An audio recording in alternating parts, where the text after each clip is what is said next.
Gemini! Welcome back! This is A. At Tagalog Tarot muna tayo ngayon. Tagalog Express, March 2024, Sun, Moon, Rising Sign, and Venus. Love reading. General reading pala para sa Gemini. So, kung hindi mga relate, okay lang yon.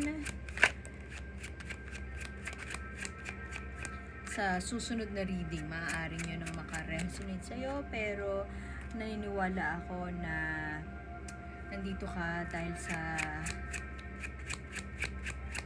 ibang kadahilanan. meron ka mapupulot dito, Gemini. Merong mga sitwasyon na maaaring hindi para sa'yo. Okay, mukhang merong konting issue. Ikaw tsaka yung partner mo sa usapin ng pera. Maaaring ang partner mo ay hindi marunong humandle ng finances, hindi ganun ka maalam sa pera tulad mo. Pwedeng waldas, mahilig waldas ng pera sa painom, sa mga kaibigan, pwede din kung saan pumupunta pero walang ipon. Maaaring meron na kayong anak at medyo nahihirapan ka na makalagpas dun sa mga dapat yung pagtuunan ng pansin sa bahay, lalo na sa finances. Maraming pag-aaway o maaari din na matagal nyo na tong issue, matagal nyo na pinag-aawayan yung pag-ambag, pantay na pag-ambag sa bahay, at matagal mo na rin siguro pinag-iisipan kung lalayasan mo na siya o magsistay ka pa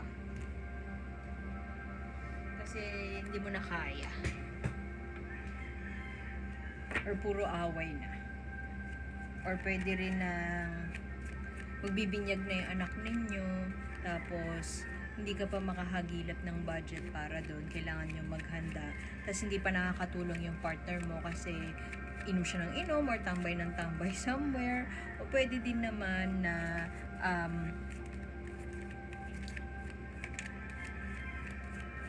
iba yung priority. Magkaiba kayo ng priority pagdating sa pera. At malamang ito yung kadalasan nyo na pinag-aawayan. Ngayon parang ano ka na, suko na. Suko na ako. Ayoko na. O pwede din iniisip mo na mag-abroad para dun maghanap ng kapalaran. Pwede din kasi na yung partner mo yung nag-abroad tapos gumawa siya ng kalokohan abroad, or yung pinapadala niyang pera hindi na sapat o hindi na enough para sa mga gastusin sa bahay. Or pwede din, pinag-usapan nyo let's say, 40k, tapos biglang nagiging 20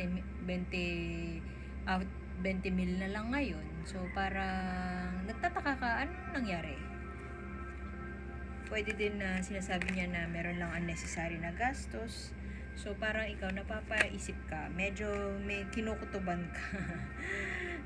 Pwede din kasi na nag-invest yung partner mo or kayo sa isang business na bago, tapos kaakibat nun ay may konting lugi or palabas yung pera, walang papasok or wala masyadong papasok. So medyo dun ka nahihirapan pag-isipan yung strategy na pwedeng gawin. Kung sa love situation ito, ganun din, mukhang pera din yung pinag-aawayan ninyo or hindi ka na masaya or parang nauubos yung budget sa mga kadahilan ng hindi mo maturo, hindi mo ma-pinpoint kung bakit. Tapos matagal ng issue to. Pwede din kasi na sugarol. Yung kakonect ko ngayon na Gemini, parang sugarol yung partner niya. And medyo nahihirapan siya paano i-handle yun kasi puro away, or pwede rin na ngayon niya lang na confirm na meron palang ibang pinaglalagyan yung pera. And then isa sa inyo sa pagsasama na ito ay pinag-iisipan na ng mga ibang bansa. at masyado ng parang pahinga muna ako ngayon. Gusto ko muna magpahinga. Pwedeng travel to na walang kinalaman sa trabaho. Pwedeng ano lang yung travel lang as in pahingang bakasyon. Magbakasyon sa ibang lugar, magpahulas or magpalamig ng ulo. Kasi maaari meron kayong pinag-awayan recently. At isang bagay ito na parang ano siya, revelasyon. Revelasyon na hindi mo ine-expect. Revelasyon na hindi ko masabi na sobrang nasaktan ka doon. Pero ang masasabi ko lang, merong isang bagay na pinagtalunan nyo na along the lines of sinasabi ko na nga ba. Ganon. Dahil mabilisan lang to, kuha tayo ng message mula sa universe para sa'yo. Mukhang maraming bagay kang kinukutuban pero hindi mo alam kung paano siguro uumpisahan, kung paano sasabihin, at hindi mo din alam kung gusto mo bang sabihin sa kanya yung mga bagay na natuklasan mo. Pero merong pag-alis, merong kung hindi travel ito na bakasyon, travel to na pag-abroad, pagtrabaho abroad. Basta yung energy is may pag-aalis. Nahihirapang mamili kung anong gagawin, nahihirapang magdesisyon kung anong gagawin. Pero kaakibat nun is may parte sa'yo na gusto mo nang kumawala. So, ito management tong card na to. Paano mo aalisin sa sarili mo yung control? Minsan siguro gusto mo in control ka sa lahat ng bagay. Pwede ding hawak mo sa leeg yung tao. Kaya isa sa inyo merong humahawak sa isa sa leeg.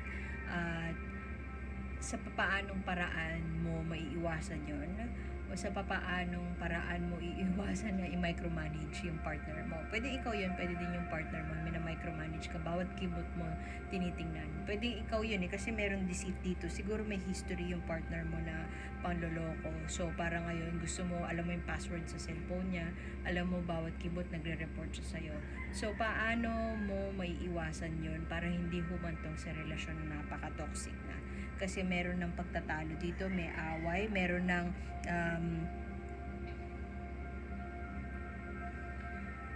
mga bagay na ayaw mong kumprontahin.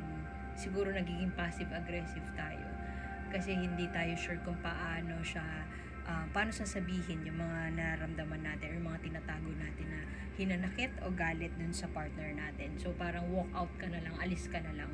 So sa paanong paraan mo